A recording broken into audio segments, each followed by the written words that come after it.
യേശുവിൽ ഏറ്റവും പ്രിയമുള്ളവരെ, വിറ്റ്നസ് ടി വിയുടെ ബൈബിളിലെ സാമൂഹ്യ ദർശനം എന്ന പരമ്പരയിലെ ഒരു പുതിയ എപ്പിസോഡിലേക്ക് മാന്യപ്രേക്ഷകരായ നിങ്ങളേവരെയും ഒത്തിരി സ്നേഹത്തോടെ സ്വാഗതം ചെയ്യുന്നു.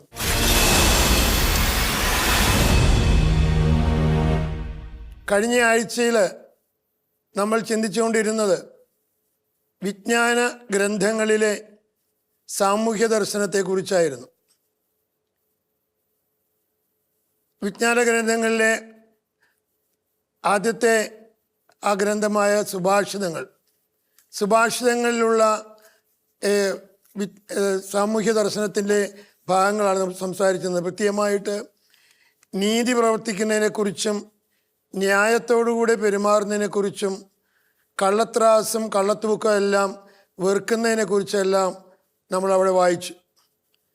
നമ്മൾ ആ ഭാഗങ്ങൾ സുഭാഷിതങ്ങളിലെ സാമൂഹ്യ ദർശനങ്ങൾ ഈ എപ്പിസോഡിലും തുടരുകയാണ്.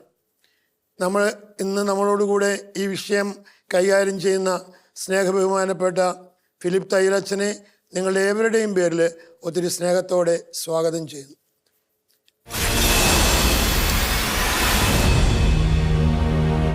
പ്രിയപ്പെട്ട അച്ഛ, കഴിഞ്ഞ ആഴ്ചയിൽ നമ്മൾ സുഭാഷിതങ്ങളിലെ സാമൂഹ്യ ദർശനമാണ് സംസാരിച്ചുകൊണ്ടിരുന്നത്. നമ്മളത് പൂർത്തിയാക്കിയില്ല. അത് നമുക്ക് തുടരാമെന്ന് വിചാരിക്കുകയാണ്. നമ്മൾ ഏറ്റവും അവസാനം കണ്ട കാര്യം ദരിദ്രരോട് അനുകമ്പ കാണിക്കുക, ദരിദ്രരെ അപഹസിക്കരുത്, അപമാനിക്കരുത്.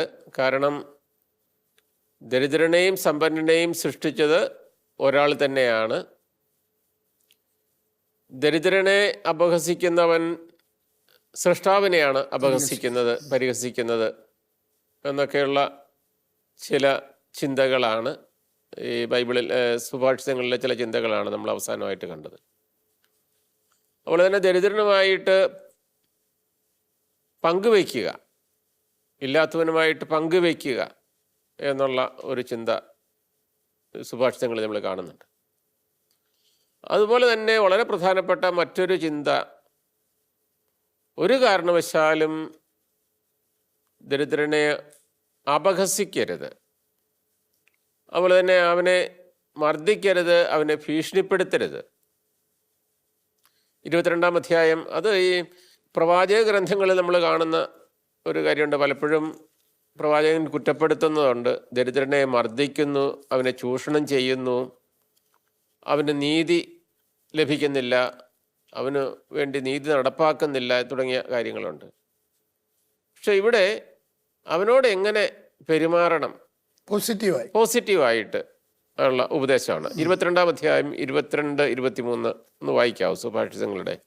നിസ്സഹായനെന്ന് കരുതി ദരിദ്രന്റെ മുതൽ അപഹരിക്കുകയോ നിന്റെ പടിവാതിൽക്കൽ വെച്ച് കഷ്ടപ്പെടുന്നവരെ മർദ്ദിക്കുകയോ ചെയ്യരുത്. നമ്മൾ ഈ പ്രവാചക ഗ്രന്ഥങ്ങളിൽ നമ്മൾ കാണുന്ന അങ്ങനെ മർദ്ദിക്കുന്ന ആളുകൾ, ദരിദ്രന്റെ മുതൽ പിടിച്ചെടുക്കുന്ന ആൾക്കാർ, അങ്ങനെ സമ്പന്നരാകുന്നവർ. അപ്പം അങ്ങനെ ഒന്നും ചെയ്യരുതെന്നുള്ളൊരു ഉപദേശമാണ് കൊടുക്കുന്നത്. അവനാരും സഹായിക്കാൻ ഇല്ല എന്ന് കരുതിക്കൊണ്ട് നീ അവനെ ഉപദ്രവിക്കരുത്. എന്തെന്നാൽ കർത്താവ് അവരുടെ പക്ഷത്ത് നിൽക്കുകയും അവരുടെ മുതൽ കൈക്കലാക്കുന്നവരുടെ ജീവൻ അപഹരിക്കുകയും ചെയ്യും. അപ്പം അതുകൊണ്ട് നിനക്ക് തിന്മ വരാൻ ഇടയാകരുത്. അപ്പം തിന്മ വരാൻ ഇടയാകാതിരിക്കാനായിട്ട് കർത്താവ് അവരുടെ പക്ഷത്തുണ്ട്. അവർക്ക് വേണ്ടി കർത്താവ് നീതി നടപ്പാക്കും. അത് നിന്നെ ശിക്ഷിച്ചു തന്നെ ആയിരിക്കും ചിലപ്പോൾ അത് നടപ്പാക്കുന്നത്. അതുകൊണ്ട് ദരിദ്രനെ പീഡിപ്പിക്കരുത് എന്ന് പറയാണ്. അപ്പം ഇങ്ങനെ ദരിദ്രരുമായിട്ട് ബന്ധപ്പെട്ട് അവരെ സഹായിക്കേണ്ടതിൻ്റെ ആവശ്യം, അവർക്ക് വേണ്ടി നീതി പ്രവർത്തിക്കേണ്ടതിൻ്റെ കാര്യം, അവരുമായിട്ട് പങ്കുവയ്ക്കേണ്ടതിൻ്റെ ആവശ്യം, ഇങ്ങനെയൊക്കെ പറഞ്ഞ് ഒരുപാട് ഉപദേശങ്ങൾ ഈ പുസ്തകത്തിലുണ്ട്. അപ്പം ദരിദ്രനെ സഹായിക്കുന്ന വിധത്തിലുള്ള ഉപദേശങ്ങളാണ്. എന്നാൽ അതോടൊപ്പം തന്നെ ഈ സുഭാഷിതം പറയുന്നൊരു കാര്യമുണ്ട്, ദരിദ്രന് ശ്രദ്ധിക്കേണ്ട ഒരു കാര്യമാണ്. ചിലപ്പോഴേ ദാരിദ്ര്യം ഉണ്ടാകുന്നത് അതിനൊരു കാരണം അവരുടെ അലസതയാണ്. അപ്പോൾ അലസത ഉണ്ടാകാനായിട്ട് പാടില്ല. ഹാർഡ് വർക്ക്, കഠിനാധ്വാനം അവർ ചെയ്യണം. അതുകൊണ്ടാണ് തേനീച്ചകളെ കണ്ടു പഠിക്കുക, ഉറുമ്പുകളെ കണ്ടു പഠിക്കുക എന്നൊക്കെ അലസന്മാരോട് പറയുന്ന, അലസരോട് പറയുന്ന ഒരു ഉപദേശം ഉണ്ട്. അവരെ കണ്ടു പഠിക്കുക, ആ അലസത വിട്ടുപേക്ഷിക്കുക എന്നുള്ള കാര്യത്തെക്കുറിച്ച്. അതുകൊണ്ട് അലസരാണ് പലപ്പോഴും ദരിദ്രരായിട്ട് തീരുന്നത് എന്ന് പറയുന്നൊരു കാര്യമാണ്. അതുകൊണ്ട് പക്ഷേ ദരിദ്രരെ ഉപദ്രവിക്കരുത്, അവരോട് നീതി നടപ്പാക്കുക. ഇങ്ങനെ ഈ 2-3 കാര്യങ്ങൾ വളരെ പ്രധാനപ്പെട്ട കാര്യങ്ങളായിട്ട് പലയിടത്തും സുഭാഷിതങ്ങളുടെ പുസ്തകത്തിൽ പറയുന്നൊരു കാര്യമാണ്. പിന്നെ പൊതുവായിട്ട് ഞാൻ ആദ്യമേ കഴിഞ്ഞ എപ്പിസോഡിൽ സൂചിപ്പിച്ചതാണ്, വിശാലമായിട്ടുള്ള ഒരു സാമൂഹ്യ ദർശനമാണ് ഈ പ്രവാചക ഗ്രന്ഥങ്ങളിലുള്ളതിനേക്കാളും ഉള്ളത്. അതെന്തെന്ന് വെച്ച് കഴിഞ്ഞാൽ, ഈ മനുഷ്യൻ്റെ ഈ ലോക ജീവിതത്തിൽ അവൻ ഒരുപാട് മേഖലകളിൽ ഇടപെടുന്നുണ്ട്. ആ ഇടപെടുന്ന മേഖലകളുമായിട്ടൊക്കെ ബന്ധപ്പെട്ട ഉപദേശങ്ങളാണ് നമ്മൾ ഈ സുഭാഷിതങ്ങളിൽ കാണുന്നത്. പ്രത്യേകിച്ച് കുടുംബത്തിൽ ഇത് പറയുമ്പോൾ ഏതായാലും പ്രധാനപ്പെട്ട ചില തീമുകളെക്കുറിച്ച്, പ്രമേയങ്ങളെക്കുറിച്ച് മാത്രം പറയാം. അതിനെക്കുറിച്ച് വിശദമാക്കേണ്ട കാര്യമില്ല. കാരണം സുഭാഷിതങ്ങൾ എളുപ്പത്തിൽ മനസ്സിലാക്കാനായിട്ട് സാധിക്കുന്ന ലളിതമായിട്ടുള്ള ഭാഷ അത് ഇന്നും അട്രാക്റ്റീവാണ് ആളുകൾക്ക്. കാരണം ഇന്നും വളരെ പ്രായോഗികമായിട്ട് സ്വീകരിക്കാൻ പറ്റുന്ന ഉപദേശങ്ങളാണ്. പലതും പഴഞ്ചൊല്ലു പോലെയാണ്. അതെ അതെ അതെ. അതായത് ഈ പഴഞ്ചൊല്ലുകളൊക്കെ പലപ്പോഴും ഉണ്ടാകുന്ന വെച്ച് കഴിഞ്ഞാൽ, ബുദ്ധിമാനായിട്ടുള്ള മനുഷ്യന് അവൻ്റെ ചുറ്റും നടക്കുന്ന കാര്യങ്ങൾ ഒക്കെ ഒബ്സർവ് ചെയ്യും, അതെല്ലാം നോക്കിക്കാണും. ഇങ്ങനെ പല അനുഭവങ്ങളും ശ്രദ്ധിച്ചതിന് ശേഷം അവനതൊരു നിഗമനത്തിലെത്തുകയാണ്. ഈ നിഗമനം മറ്റു തലമുറയ്ക്ക്, പിൻതലമുറയ്ക്ക് കൈമാറുന്നു എന്നുള്ളതാണ്. നമ്മുടെ നാട്ടിൽ തന്നെ ഒക്കെ എല്ലാ ഭാഷകളിലും ഉണ്ട് ഒരു പ്രയോഗം, മിന്നുന്നതെല്ലാം പൊന്നല്ല. അത് അനുഭവങ്ങളിൽ നിന്നാണ്. പല കാര്യങ്ങളൊക്കെ കണ്ടു അട്രാക്റ്റീവ് ആയിരിക്കും മറ്റുള്ളവർക്ക്. ചില കാര്യങ്ങൾ എന്നൊക്കെ പറയുന്നത് വളരെ നല്ലതായിട്ട് നമുക്ക് തോന്നും, ആകർഷണീയമായിട്ട് തോന്നും. പക്ഷേ അടുത്ത് ചെല്ലുമ്പോഴാണ്, അനുഭവിക്കുമ്പോഴാണ് അറിയുന്നത് കണ്ടതുപോലെയല്ല, മിന്നുന്നതെല്ലാം പൊന്നല്ല എന്ന് നമ്മൾ. അപ്പോൾ ഇത് അങ്ങോട്ട്, അപ്പോൾ ഈ അനുഭവങ്ങളുടെ വെളിച്ചത്തിൽ രൂപം കൊള്ളുന്ന ചൊല്ലുകളൊക്കെ ഇതിൻ്റെ അകത്തുണ്ട്. അനുഭവത്തിൻ്റെ വിധത്തിലാണ്. അപ്പോൾ അതുകൊണ്ട് നമ്മൾ പറഞ്ഞു വരിക, ഇപ്പോൾ വിശാലമായിട്ടുള്ളൊരു സാമൂഹ്യ ദർശനം ഈ ഗ്രന്ഥത്തിലുണ്ട്. കുടുംബജീവിതത്തെക്കുറിച്ചുള്ള ഇതാണ് വളരെ പ്രധാനപ്പെട്ട ഒരു ഇതാണ് കുടുംബജീവിതം. ആ കുടുംബത്തിൽ മാതാപിതാക്കന്മാരും മക്കളും ഉണ്ട്, സഹോദരങ്ങളുണ്ട്, ഭാര്യ ഭർത്താക്കന്മാരുണ്ട്. അപ്പോൾ അവർ തമ്മിലുള്ള ബന്ധം എങ്ങനെയായിരിക്കണം, സംസാരം എങ്ങനെയായിരിക്കണം? നിങ്ങളുടെ സംസാരം കരുണാമസൃണമായിരിക്കട്ടെ എന്നൊക്കെ പറയുന്നു. അപ്പോൾ സംസാരം എങ്ങനെയായിരിക്കണം? അപ്പോൾ മറ്റുള്ളവരെ റെസ്പെക്റ്റ് ചെയ്യുന്ന, മറ്റുള്ളവരെ ബഹുമാനിക്കുന്ന, സ്നേഹിക്കുന്ന, ആദരിക്കുന്ന, അവരെ സഹായിക്കുന്ന ഒരു മനോഭാവം കുടുംബത്തിലൊക്കെയാണെന്നുണ്ടെങ്കിലും കൂടെ പറയുന്നൊരു കാര്യമാണ് വിശ്വസ്തത, ദാമ്പത്യ വിശ്വസ്തത പാലിച്ചില്ലെങ്കിൽ സംഭവിക്കുന്ന വലിയ ദുരന്തത്തെക്കുറിച്ച് ഉള്ള ഓർമ്മപ്പെടുത്തലുകൾ ഉണ്ട്. അതും വാസ്തവത്തിലൊരു സാമൂഹ്യ ദർശനമാണ്, ഒരു ദർശനമാണ്. അതുപോലെ തന്നെ ഈ ചെറുപ്പക്കാർക്ക് നൽകുന്ന വേറെ ഉപദേശങ്ങളുണ്ട്.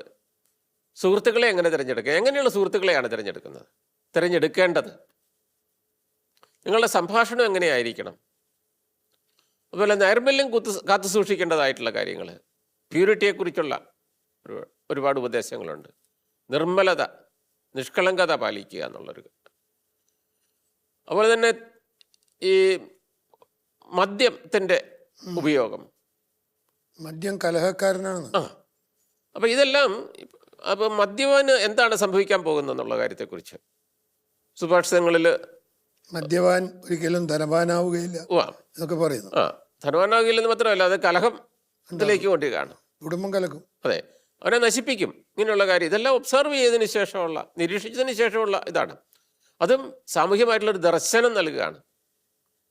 നമ്മൾ ഓർക്കട്ടെ, നമ്മുടെയൊക്കെ നാട്ടിൽ ഇതിങ്ങനെ സുലഭമായിട്ട് ആളുകൾക്ക് ലഭിക്കുമ്പോൾ സംഭവിക്കുന്ന, സമൂഹത്തിന് സംഭവിക്കുന്ന, കുടുംബത്തിന് സംഭവിക്കുന്ന അപജയം നമ്മൾ ഓർക്കുന്നില്ല. ഇതിന് ഒരു സാമൂഹ്യ ദർശനമുള്ളവരൊന്നും ഇതുപോലെ ഉള്ള ഒരു തരം തിന്മയാണത്. ആ തിന്മയ്ക്ക് കൂട്ടു നിൽക്കുകയോ തിന്മയെ അങ്ങനെ പ്രോത്സാഹിപ്പിക്കുകയോ ഒന്നും ചെയ്യില്ല എന്നുള്ളതാണ്. അപ്പം ഇങ്ങനെ നോക്കുമ്പോഴത്തേക്കും ഒരുപാട് ഇതുണ്ട്. എങ്ങനെയാണ് സമൂഹത്തിൽ ജീവിക്കേണ്ടത്? എങ്ങനെയാണ് പെരുമാറേണ്ടത്. അതുപോലെ ഉപേക്ഷിക്കേണ്ട ചില തിന്മകളും പറഞ്ഞതുപോലെ മദ്യപാനം അത് ഉപേക്ഷിക്കേണ്ടതാണ്. ഗോസിപ്പ് എന്താണ്? പരസ്ത്രീ ബന്ധം. ഗോസിപ്പ് പരദൂഷണം. പരദൂഷണം ഉപേക്ഷിക്കേണ്ടതാണ്. ഉപേക്ഷിക്കേണ്ട ചില തിന്മകളെക്കുറിച്ചും പറയുന്നുണ്ട്. അതായത് പരിശീലിക്കേണ്ട ചില പുണ്യങ്ങളും ഉപേക്ഷിക്കേണ്ട ചില തിന്മകളും സുഭാഷിതങ്ങളിൽ കാണുന്നുണ്ട്. അപ്പോൾ ഇത് രണ്ടും സുഹൃതങ്ങളുടെ അഭ്യാസവും അതുപോലെ തിന്മകളുടെ നിരാസവും സമൂഹത്തിൻ്റെ നന്മയ്ക്ക്, കുടുംബത്തിൻ്റെ നന്മയ്ക്ക് സഹായകമാകും. അപ്പം ഇങ്ങനെ മറ്റ് വിശാലമായിട്ടുള്ള ദർശനത്തോടു കൂടിയുള്ള പ്രമേയങ്ങളുടെ ചർച്ചയും സുഭാഷിതങ്ങളുടെ പുസ്തകത്തിൽ ഉണ്ട് എന്ന് പറയാണ്. എനിക്ക് തോന്നുന്നത് സുഭാഷിതങ്ങളിലെ സാമൂഹ്യ ദർശനത്തെക്കുറിച്ചുള്ള ഈ ചെറിയ ചർച്ച നമുക്ക് ഇവിടെ അവസാനിപ്പിക്കാവുന്നതാണ്. അടുത്ത ഗ്രന്ഥം നമ്മൾ എന്താ എടുക്കുക? അടുത്ത ഗ്രന്ഥം നമുക്ക് ജോബിൻ്റെ പുസ്തകം, ജോബിൻ്റെ പുസ്തകത്തിലെ സാമൂഹ്യ ദർശനം. അതിന് ഇനിയുള്ള സമയം നമുക്ക് അതേക്കുറിച്ച് ചെറിയൊരു ചർച്ചയിലേക്ക് നമുക്ക് കടക്കാം.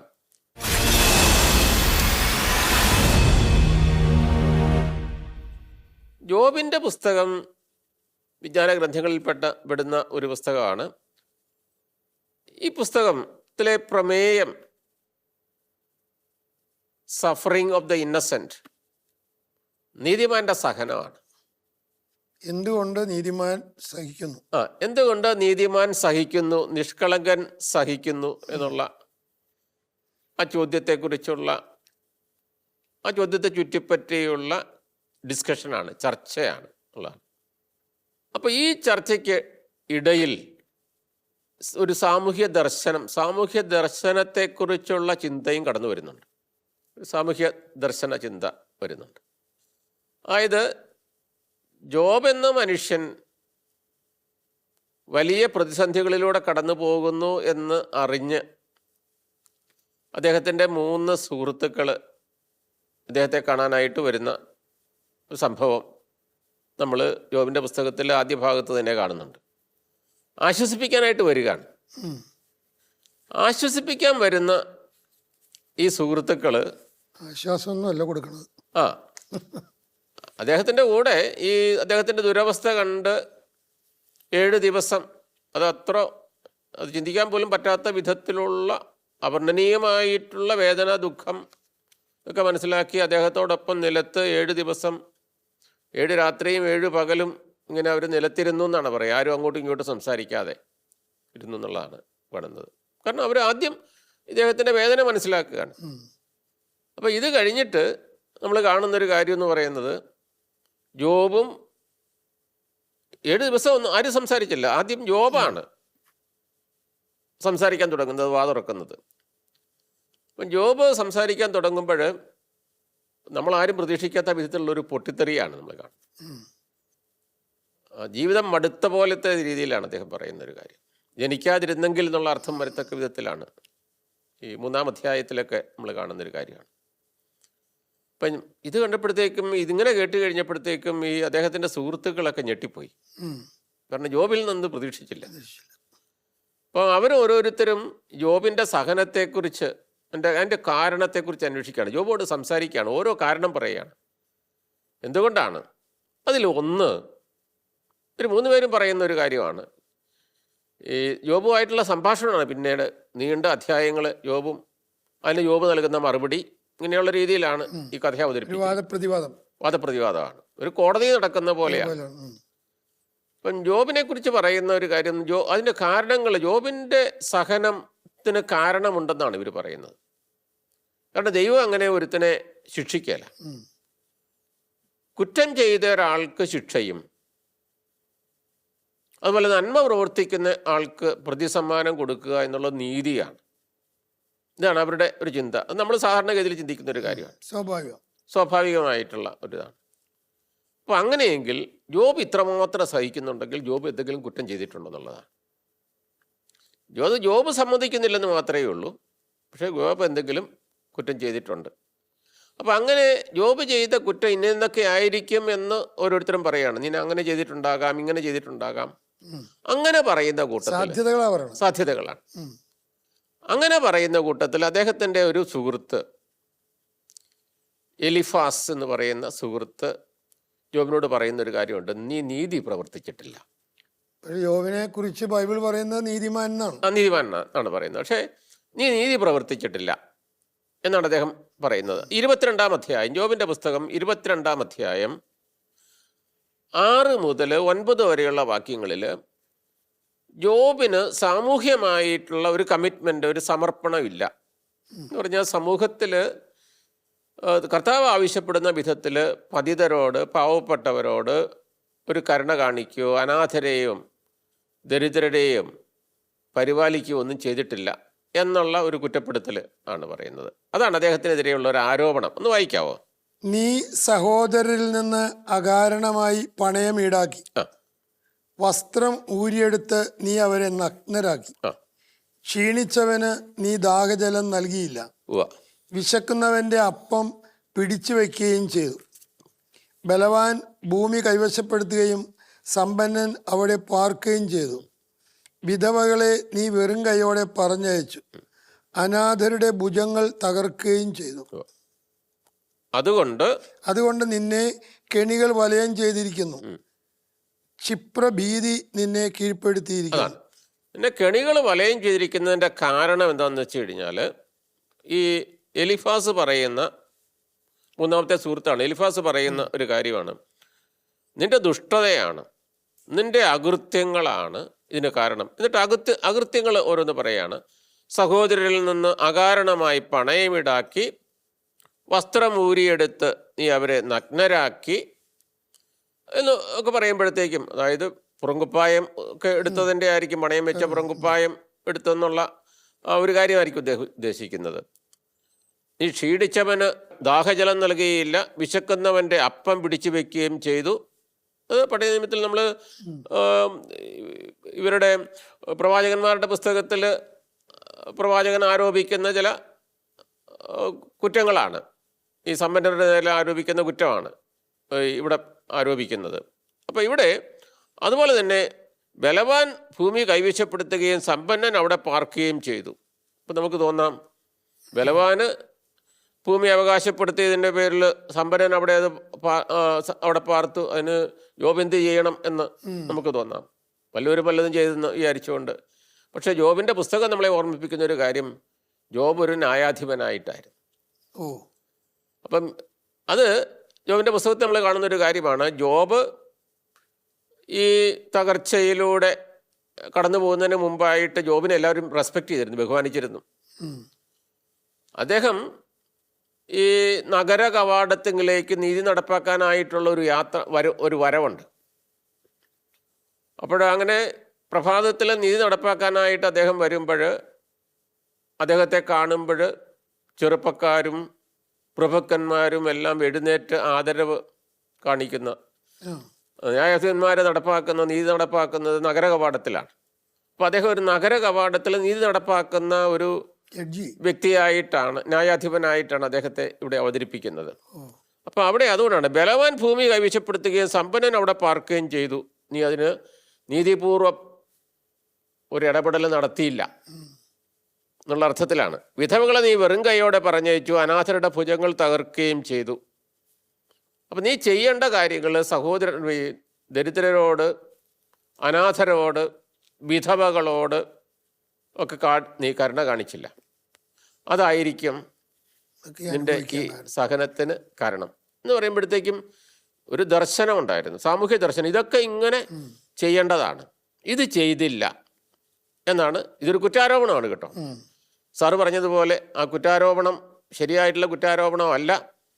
കാരണം ജോബിൻ്റെ പുസ്തകം 1-ാം അധ്യായം 1-ാമത്തെ വാക്യത്തിൽ തന്നെ പറയുന്നൊരു കാര്യമാണ്, ജോബിനെ പോലെ നിഷ്കളങ്കനും നീതിനിഷ്ഠനും ആയിട്ടുള്ള ആരും അവിടെ ഉണ്ടായിരുന്നില്ല എന്നുള്ളത് പറയുന്നതാണ്. ഇനി പക്ഷേ എങ്കിലും ജോബിൻ്റെ പുസ്തകം 22-ാം അധ്യായത്തിൽ 6 മുതൽ 10 വരെയുള്ള വാക്യങ്ങൾ നമ്മെ ഓർമ്മിപ്പിക്കുന്ന ഒരു കാര്യം, ജോബിൻ്റെ പുസ്തകവും ഒരു സാമൂഹ്യ ദർശനം നൽകുന്നുണ്ട്. ഇദ്ദേഹത്തിൻ്റെ എലിഫാസിൻ്റെ വാക്കുകളിലൂടെ. അതായത് പാവപ്പെട്ടവനെ സഹായിക്കേണ്ടതാണ്, അനാഥരുടെ പക്ഷം ചേരേണ്ടതാണ്, വിധവകളെ സംരക്ഷിക്കേണ്ടതാണ്. ഇങ്ങനെയൊക്കെ ആയിട്ടുള്ള ഒരു പാവ എന്നുവെച്ചാൽ ആ കാലഘട്ടത്തിൽ ആൾക്ക് അതിനെക്കുറിച്ച് ബോധ്യമുണ്ടായിരുന്നു. ബോധ്യമുണ്ടായിരുന്നു, ഒരു സാമൂഹ്യ ദർശനം ഉണ്ടായിരുന്നു. അപ്പോൾ ഇദ്ദേഹം ഒരു ആരോപണം നടത്തുന്നതുള്ള അത്രയേ ഉള്ളൂ. പക്ഷേ പിന്നീട് നമ്മൾ ജോബിൻ്റെ പുസ്തകത്തിൽ ജോബ് ഈ ആരോപണങ്ങൾക്ക് മറുപടി പറയുന്നുണ്ട്. ഈ പ്രത്യേകിച്ച് അദ്ദേഹത്തിൻ്റെ മറ്റു സുഹൃത്തുക്കളും ഈ ആരോപണം ഉന്നയിക്കുന്നുണ്ട്. നമ്മൾ എലിഫാസിൻ്റെ കാര്യം മാത്രമേ പറഞ്ഞുള്ളൂ എന്നുള്ളതാണ്. മറ്റു സുഹൃത്തുക്കളും ആരോപണം ഉന്നയിക്കുന്നുണ്ട്. ജോബ് ഇതിനൊക്കെ ഒരു മറുപടി കൊടുക്കുന്നത് ഇതിൽ പ്രത്യേകിച്ച് 29-ാം അധ്യായത്തിലും 31-ാം അധ്യായത്തിലും താൻ നിഷ്കളങ്കനാണെന്നും ഒരിക്കലും അനീതിപൂർവം പെരുമാറിയിട്ടില്ലെന്നും മാത്രമല്ല മറ്റുള്ളവരെ സംരക്ഷിച്ചിട്ടേ സഹായിച്ചിട്ടേ ഉള്ളൂ എന്നും അദ്ദേഹം വെളിപ്പെടുത്തുകയാണ്. മറ്റുള്ളവരെ സഹായിച്ചിട്ടേ ഉള്ളൂ തൻ്റെ ജീവിതത്തിൽ വെളിപ്പെടുത്തുകയാണ്. അപ്പോൾ അത് ജോബ് പ്രതിരോധിക്കുകയാണ്. താൻ ചെയ്ത കാര്യങ്ങൾ തൻ്റെ സാമൂഹ്യ ദർശനം എന്ന് പറഞ്ഞാൽ ദൈവം ആവശ്യപ്പെടുന്ന വിധത്തിലാണ് താൻ പ്രവർത്തിച്ചിട്ടുള്ളതെന്നുള്ളത് ജോബിന് പൂർണ്ണമായിട്ടുള്ള ബോധ്യമുണ്ട്. ആ ആത്മവിശ്വാസത്തിൽ, ആ ബോധ്യത്തിൽ അദ്ദേഹം പറയുന്ന ചില കാര്യങ്ങളുണ്ട്. അത് 29-ാം അധ്യായം 12 മുതൽ 17 വരെയുള്ള വാക്യങ്ങളിൽ അത് വെളിവാകുന്നുണ്ടെന്നുള്ളതാണ്. സാർ ഒന്ന് വായിക്കാവോ?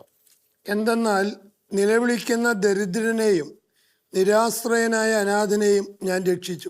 അതിലൊന്ന്, നിലവിളിക്കുന്ന ദരിദ്രനെയും നിരാശ്രയനായ അനാഥനെയും ഞാൻ രക്ഷിച്ചു എന്നുള്ളതാണ്. നശിക്കാറായിരുന്നവർ എന്നെ അനുഗ്രഹിച്ചു. കാരണം എന്താ വെച്ച് കഴിഞ്ഞാൽ അവരെ രക്ഷിച്ചത് കൊണ്ട് അവർ ജോബിനെ അനുഗ്രഹിച്ചു.